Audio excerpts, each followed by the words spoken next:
Hello everyone, welcome to today's editorial analysis podcast. நான் உங்கள் மலர், English language expert from ScoreClever. இன்னைக்கு நம்ம த ஹிந்துவில் வந்த ரெண்டு முக்கியமான எடிட்டோரியல்ஸ் பத்தி ரொம்ப டீட்டெயிலா பார்க்க போறோம். This is a very short breakdown. இது ஒரு சுருக்கமான breakdown தான். A very detailed breakdown of daily editorials are available on our editorial analysis website. தினமும் வர editorialsோட மிக விரிவான breakdown நம்ம editorial analysis websiteல இருக்கு. இந்த வெப்சைட்ல ஒவ்வொரு எடிட்டோரியலும் sentence structure அடிப்படையில் phrase by phrase ஆக பிரிக்கப்பட்டிருக்கும். And for each phrase, its vocabularies, Tamil translation, simplified English is given. ஒவ்வொரு ஃப்ரேஸுக்கும் அதற்கான vocabularies, தமிழ் விளக்கம் மற்றும் எளிமையாக்கப்பட்ட இங்கிலீஷ் ஆகியவை கொடுக்கப்பட்டிருக்கும். In addition to this, இது மட்டும் இல்லாம the context and background of sentences, 5-point summary and the tone of the editorial are also explained. வாக்கியங்களின் பின்னணி, 5-point summary மற்றும் எடிட்டோரியலின் டோனும் விளக்கப்பட்டுள்ளது. The website has exam standard reading comprehension questions as well for each editorial. ஒவ்வொரு எடிட்டோரியலுக்கும் எக்ஸாம்ல கேட்குற மாதிரியான reading comprehension கேள்விகளும் அந்த வெப்சைட்ல இருக்கு. The website link is in description. வெப்சைட்டுக்கான லிங்க் டிஸ்கிரிப்ஷன்ல கொடுக்கப்பட்டிருக்கு. ScoreClever also provides daily premium editorial vocabulary PDFs that has explanations for important vocabularies. முக்கியமான வார்த்தைகளுக்கான விளக்கங்களை கொண்ட daily premium editorial vocabulary PDFs-ஐயும் ScoreClever வழங்குகிறது. The PDFs are available for free in the ScoreClever Telegram channel. இந்த PDFகள் ScoreClever Telegram சேனல்ல இலவசமாகவே கிடைக்குது. Link for joining the channel is in the description. சேனல்ல join பண்றதுக்கான லிங்க் டிஸ்கிரிப்ஷன்ல இருக்கு. ஒரு சின்ன அட்வைஸ், நடுவுல நான் சொல்ற எக்ஸ்பிளனேஷன் உங்களுக்கு புரியலைனா feel free to pause and analyze every sentences. தயங்காம பாஸ் பண்ணிட்டு ஒவ்வொரு சென்டென்ஸையும் நல்லா அனலைஸ் பண்ணி பாருங்க. Prompt them to read. அதாவது மீனிங் புரிஞ்சதுக்கு அப்புறம் முடிஞ்சா அந்த சென்டென்ஸை கொஞ்சம் சத்தமா 2 தடவை படிச்சு பாருங்க. If beginners do like this, ஆரம்ப கட்டத்தில் இருப்பவர்கள் இது போல செய்தால் they will drastically improve their English knowledge in 6 months. அடுத்த 6 மாசத்துல அவங்க இங்கிலீஷ் நாலேஜ் ரொம்ப பெரிய அளவுல இம்ப்ரூவ் ஆகும். சரி, வாங்க இன்னைக்கான ஃபர்ஸ்ட் எடிட்டோரியல்குள்ள போலாம். Queen on the board. Sis board-in Rani. On R. Vaishali winning the Women's Candidates Tournament. R. Vaishali Women's Candidates தொடரை வென்றது குறித்து. வைஷாலி's success should lead to greater depth in women's chess. வைஷாலியின் வெற்றியானது பெண்கள் செஸ்ஸில் அதிக ஆழத்தை உருவாக்க வழிவகுக்க வேண்டும். The significance of R. Vaishali winning the women's candidates cannot be overstated. R. Vaishali women's candidates தொடரை வென்றதன் முக்கியத்துவத்தை மிகைப்படுத்தி கூற முடியாது. ஓவர்ஸ்டேட்டட் அப்படின்னா ஒரு விஷயத்த அளவுக்கு அதிகமா சொல்றது. அதாவது அவங்க வெற்றி அவ்வளவு பெரிய விஷயம்னு அர்த்தம். The winner of the grueling 14-round tournament, கடினமான 14 சுற்றுகள் கொண்ட இந்த தொடரில் வெற்றி பெறுபவர், featuring the world's top chess players, உலகின் தலைசிறந்த செஸ் வீராங்கனைகள் பங்கேற்கும், gets the right to challenge the world champion. உலக சாம்பியனை எதிர்த்து போட்டியிடும் உரிமையை பெறுகிறார். குரூவலிங் அப்படின்னா ரொம்பவும் கடினமான அல்லது சோர்வடைய செய்யும் அர்த்தம். Now the 24-year-old, இப்போது 24 வயதான அவர், who was not among the favorites in Cyprus, சைப்ரஸில் நடந்த போட்டியில் வெற்றி பெறுவார் என அதிகம் எதிர்பார்க்கப்படாதவர்களில் ஒருவராக இருந்தவர், will take on China's Zhu Wenjun, சீனாவின் ஜூ வெஞ்சுனை எதிர்கொள்வார். இந்த world championship later this year. இந்த ஆண்டின் பிற்பகுதியில் நடைபெறும் உலக சாம்பியன்ஷிப் தொடரில். டேக் ஆன் அப்படின்னா ஒருத்தவங்களை எதிர்த்து விளையாடுறது அல்லது சவால் விடுறதுன்னு அர்த்தம்.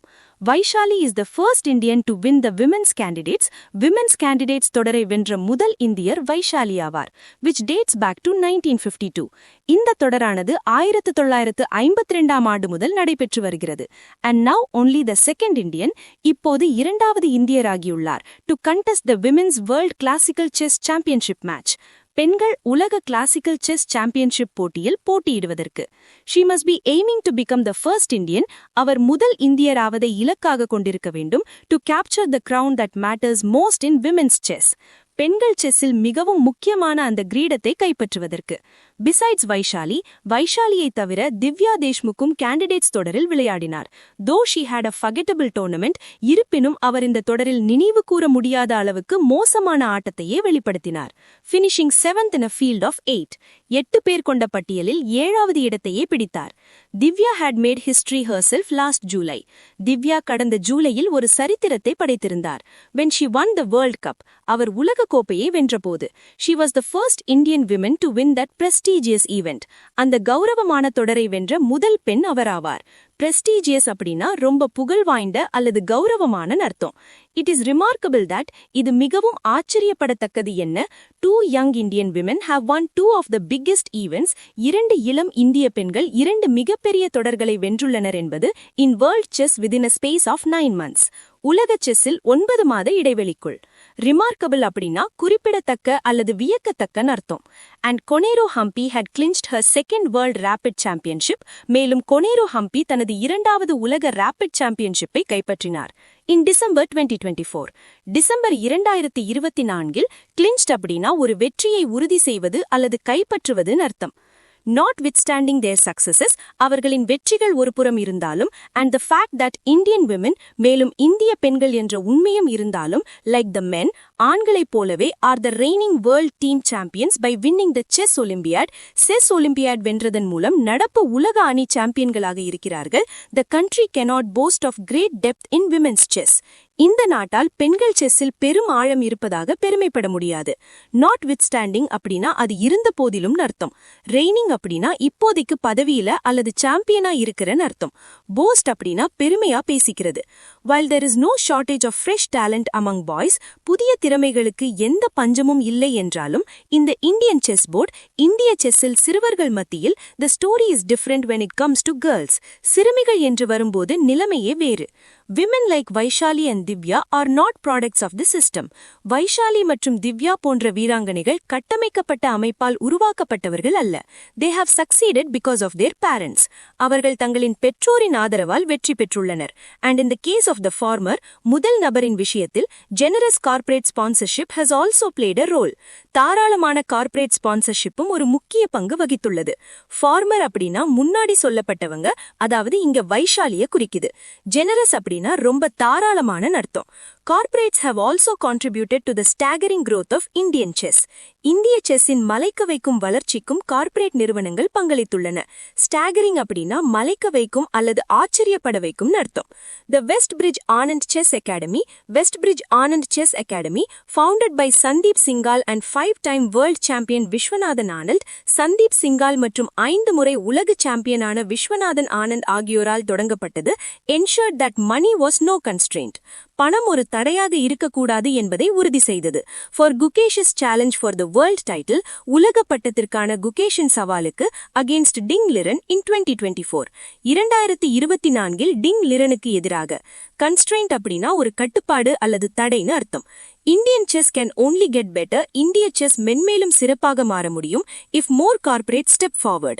இன்னும் பல கார்ப்பரேட் நிறுவனங்கள் முன்வந்தால். To ensure that women's chess keeps its momentum, பெண்கள் செஸ் தனது வேகத்தை தக்க வைத்துக் கொள்வதை உறுதி செய்ய the Chess Federation should focus on girls. Chess கூட்டமைப்பு சிறுமிகள் மீது கவனம் செலுத்த வேண்டும். Get them trained by grandmasters. அவர்களை கிராண்ட்மாஸ்டர்களை கொண்டு பயிற்றுவிக்க வேண்டும். And organize more tournaments for them. மேலும் அவர்களுக்காக அதிகமான தொடர்களை ஏற்பாடு செய்ய வேண்டும். மொமெண்டம் அப்படின்னா ஒரு உந்து சக்தி அல்லது தொடர்ச்சியான வேகம்னு அர்த்தம். இந்த எடிட்டோரியலோட டோன் என்னன்னு பாத்தீங்கன்னா அது லாடேட்டரி. ஏன்னா வைஷாலியோட வெற்றியையும் இந்திய பெண்களின் சாதனைகளையும் இந்த பாசேஜ் ரொம்பவே புகழ்ந்து பாராட்டியிருக்கு. லாடேட்டரி அப்படின்னா பாராட்டுக்குரிய அல்லது புகழ்ந்து பேசுற டோன்னு அர்த்தம். செகண்ட் எடிட்டோரியல் போறதுக்கு முன்னாடி ஒரு சின்ன அறிவிப்பு. You all know vocabulary is very important for exams. ஆனா படிச்ச வேர்ட்ஸை சீக்கிரமே மறந்துடுறோன்னு நிறைய பேர் ஃபீல் பண்றீங்க. அதுக்காகவே நாங்க கூகுள் பிளே ஸ்டோர்ல ஸ்கோர் கிளவர் ஆப்பை லான்ச் பண்ணியிருக்கோம். இந்த ஆப் மூலமா நீங்க vocabularies, idioms and phrases மற்றும் phrasal verbs ரொம்ப ஈஸியா மெமரைஸ் பண்ணலாம். The app will use a unique new learning technique so that what aspirants learn once they never forget. ஒரு தடவை படிச்சா அதை எப்பவுமே மறக்காத மாதிரி ஒரு ஸ்பெஷலான டெக்னிக்கை நாங்க யூஸ் பண்றோம். The app will predict when aspirants will forget a learned information. நீங்க படிச்ச ஒரு விஷயம் உங்களுக்கு எப்ப மறக்கும்னு ஆப்பே predict பண்ணும் and makes them to revise accordingly over time. அதுக்கு ஏத்த மாதிரி கரெக்டான நேரத்துல உங்களை ரிவைஸ் பண்ண வைக்கும். So aspirants will never forget what they have learned. So இதனால நீங்க படிச்சதை எப்பவுமே மறக்க மாட்டீங்க. Also tell your feedback about this new podcast initiative in the comments. எங்களோட இந்த புது பாட்காஸ்ட் முயற்சி எப்படி இருக்குன்னு கமெண்ட்ஸ்ல சொல்லுங்க. It takes a lot of effort to create this podcast. இந்த பாட்காஸ்ட்டை உருவாக்குறதுக்கு நாங்க நிறைய எஃபர்ட் போட்டிருக்கோம். So urge them to support us with their like. அதனால மறக்காம லைக் பண்ணுங்க, share to at least 5 of your friends. உங்களோட ஒரு 5 ஃப்ரெண்ட்ஸுக்காவது இதை ஷேர் பண்ணுங்க. And also don't forget to subscribe. கண்டிப்பா சப்ஸ்கிரைப் பண்ணிடுங்க. வாங்க இப்போ 2வது எடிட்டோரியலுக்கு போலாம். க்ரீப்பிங் ரிஸ்க், மெதுவாக ஊடுருவும் ஆபத்து. On industrial accidents and neglect of risks, தொழில்துறை விபத்துக்கள் மற்றும் ஆபத்துகளை புறக்கணிப்பது குறித்து. க்ரீப்பிங் அப்படின்னா மெதுவா யாருக்கும் தெரியாம நடக்கிற ஒரு விஷயம்னு அர்த்தம். Industrial accidents occur due to neglect of risks build up over time. காலப்போக்கில் உருவாகும் ஆபத்துகளை புறக்கணிப்பதால் தான் தொழில்துறை விபத்துக்கள் நிகழ்கின்றன. An engineering reality underlying the recent spate of boiler explosions is that சமீபத்திய தொடர்ச்சியான கொதிகலன் வெடிப்புகளுக்கு அடிப்படையாக உள்ள ஒரு பொறியியல் உண்மை என்னவென்றால், boilers almost never fail this way suddenly. கொதிகலன்கள் பெரும்பாலும் இந்த வழியில் திடீரென்று செயலிழக்காது. ஸ்பேட் அப்படின்னா திடீர்னு தொடர்ச்சியா நடக்கிற நிறைய சம்பவங்கள்னு அர்த்தம். பாய்லர் அப்படின்னா தண்ணிய சூடாக்கி நீராவியா மாத்திர ஒரு பெரிய சாதனம். They are usually due to pressure, scaling, mismanaged water level and or revival stress. அவை பொதுவாக அதிகப்படியான அழுத்தம், தாதுக்கள் படிதல், தவறாக நிர்வகிக்கப்பட்ட நீர்மட்டம் மற்றும் அல்லது மீண்டும் தொடங்கும்போது ஏற்படும் அழுத்தம் ஆகியவற்றால் ஏற்படுகின்றன. The risk of each of which builds over time. இவை ஒவ்வொன்றின் ஆபத்தும் காலப்போக்கில் உருவாகிறது. ஸ்கேலிங் அப்படின்னா பாய்லருக்குள்ள உப்பு மாதிரியான தாதுக்கள் படிஞ்சு ஒரு லேயர் உருவாகிறது. தி பாய்லர் எக்ஸ்ப்ளோஷன் இன் சக்தி சத்தீஸ்கரின் சக்தியில் நடந்த கொதிகலன் வெடிப்பு that killed 20 people, 20 பேரை கொன்ற. Also shares a few similarities with the Visakhapatnam gas leak in 2020. 2020 நடந்த விசாகப்பட்டினம் எரிவாயு கசிவுடனும் சில ஒற்றுமைகளை பகிர்ந்து கொள்கிறது. And the blast at a thermal power station in Neyveli in 2020. மற்றும் 2020 நெய்வேலியில் உள்ள அனல் மின் நிலையத்தில் நடந்த வெடிப்புடனும். thermal power station அப்படின்னா நிலக்கரியை எரிச்சு மின்சாரம் தயாரிக்கிற இடம். இந்த ஃபார்மர் முதலாவதாக சொல்லப்பட்டதில் safety systems at a unit had been inactive or uncalibrated. ஒரு யூனிட்டில் உள்ள பாதுகாப்பு அமைப்புகள் செயல்படாமல் அல்லது சரியாக அளவீடு செய்யப்படாமல் இருந்தன. ஃபாலோயிங் அ போஸ்ட் லாக்டவுன் ரீஸ்டார்ட், லாக்டவுனுக்கு பிறகு மீண்டும் தொடங்கப்பட்டதை தொடர்ந்து. அன்காலிபிரேட்டட் அப்படின்னா ஒரு மிஷின் சரியா வேலை செய்யுதான்னு செக் பண்ணி அளவீடு செய்யாம விடுறது. While a plant restart process triggered the explosion at the latter.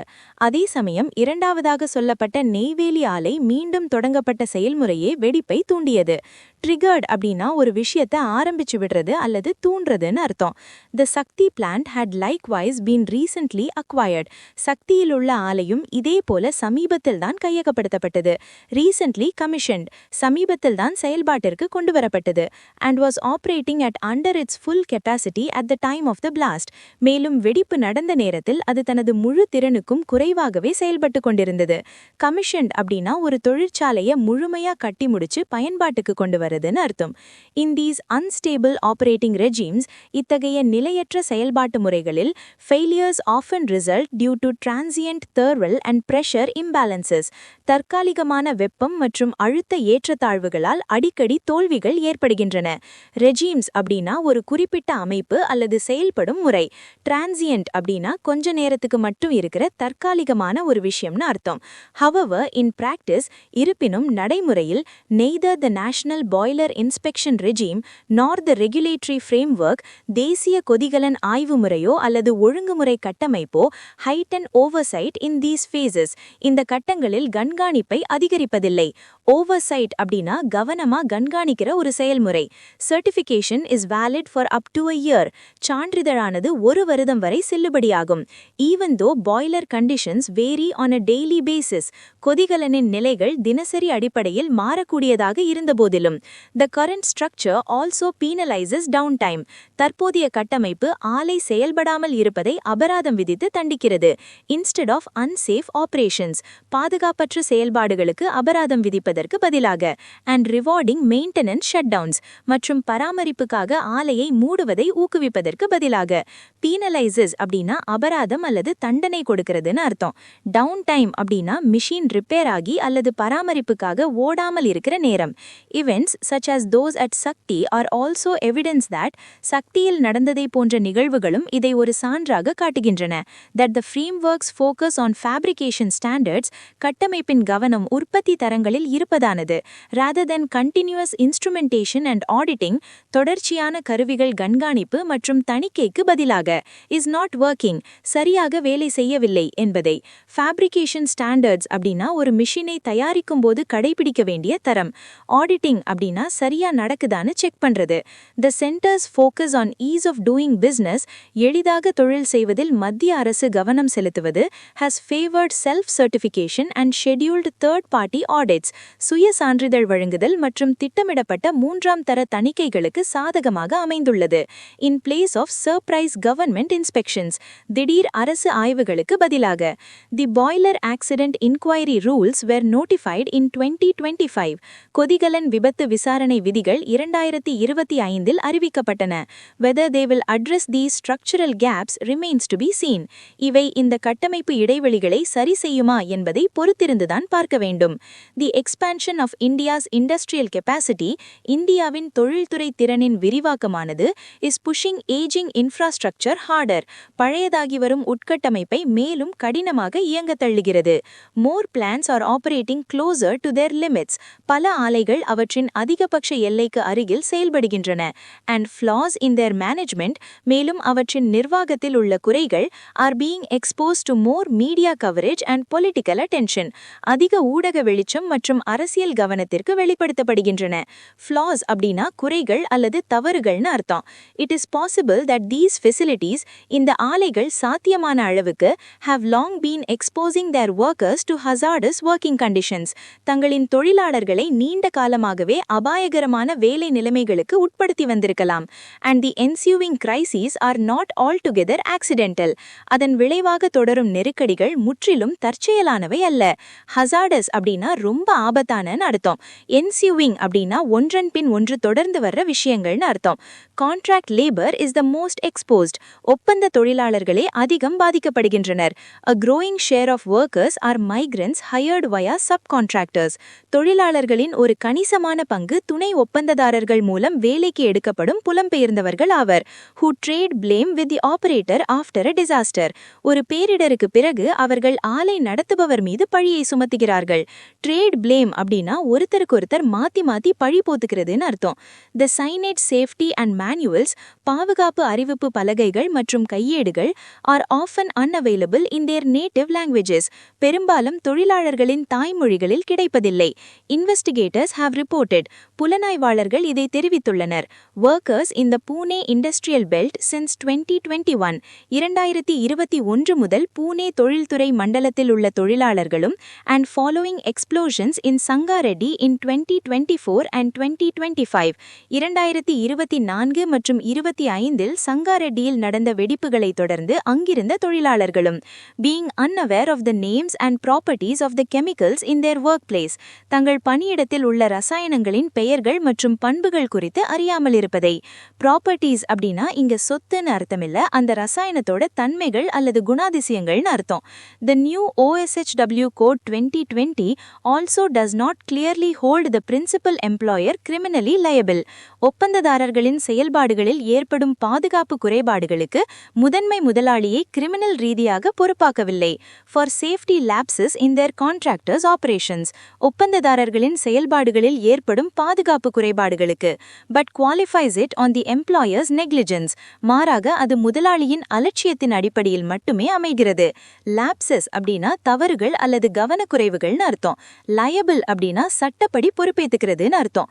These are old complaints about how India treats its labor. India தனது தொழிலாளர்களை எவ்வாறு நடத்துகிறது என்பது பற்றிய பழைய புகார்கள் இவை. Until this culture is dismantled, இந்த கலாச்சாரம் ஒழிக்கப்படும் வரை, firms and regulators' incentives, நிறுவனங்கள் மற்றும் கட்டுப்படுத்துபவர்களின் சலுகைகள், labor arrangements and factory floor practices, தொழிலாளர் ஏற்பாடுகள் மற்றும் தொழிற்சாலை தள நடைமுறைகள் ஆகியவை will keep absorbing accidents as the cost of doing business. விபத்துகளை தொழில் செய்வதற்கான செலவாகவே தொடர்ந்து உறிஞ்சு கொண்டிருக்கும். Dismantled அப்படின்னா ஒரு அமைப்பு அல்லது ஒரு விஷயத்த முழுமையா தகர்த்தெறியறதுன்னு அர்த்தம். அப்சார்பிங் அப்படின்னா ஏட்டுக்கிறது அல்லது உள்வாங்கிறதுன்னு அர்த்தம். இப்போ இந்த 2வது எடிட்டோரியலோட டோன் என்னன்னு பாத்தீங்கன்னா அது கிரிட்டிக்கல். ஏன்னா தொழில்துறை விபத்துகளை கவனமும் நிர்வாகங்களும் எப்படி கவனக்குறைவா கையாள்றாங்க, தொழிலாளர்களோட பாதுகாப்புக்கு எவ்வளவு முக்கியத்துவம் கொடுக்காம இருக்காங்க அப்படிங்கறத ரொம்பவே கடுமையா விமர்சிச்சு எழுதியிருக்காங்க. கிரிட்டிக்கல் அப்படின்னா விமர்சன ரீதியான அல்லது குற்றச்சாட்டுகளை முன்வைக்கிற டோன் அப்படின்னு அர்த்தம். ஓகே ஃப்ரெண்ட்ஸ், இன்னைக்கான 2 எடிட்டோரியல்ஸையும் ரொம்ப டீட்டெயிலா பார்த்துட்டோம். Now for the exciting part. தினமும் ஈவினிங் 7 மணிக்கு நம்ம டெலிகிராம் சேனல்ல எடிட்டோரியல் வொக்காபுலரி குவிஸ் நடக்குது. It covers the days editorial vocabulary. அன்னைக்கு எடிட்டோரியல்ல வந்த வார்த்தைகளை வச்சு தான் இந்த குவிஸ் இருக்கும். இதை நாங்க IPL ஃபார் எடிட்டோரியல் வொக்காபுலரினே சொல்லலாம். ஏன்னா இதுல மந்த்லி லீக்ஸ், ஸ்கோர்ஸ் அண்ட் ரிவார்ட்ஸ்னு நிறைய எக்ஸைட்டிங்கான விஷயங்கள் இருக்கு. நீங்களும் இந்த வொக்காபுலரில கலந்துக்கணும்னு நினைச்சா மறக்காம நம்ம டெலிகிராம் சேனல்ல ஜாயின் பண்ணிடுங்க. Joining link is in description. நாளைக்கு வேற ஒரு இன்ட்ரெஸ்டிங்கான எடிட்டோரியல் அனாலிசிஸோட உங்களை சந்திக்கிறேன். Until then, bye from Malar.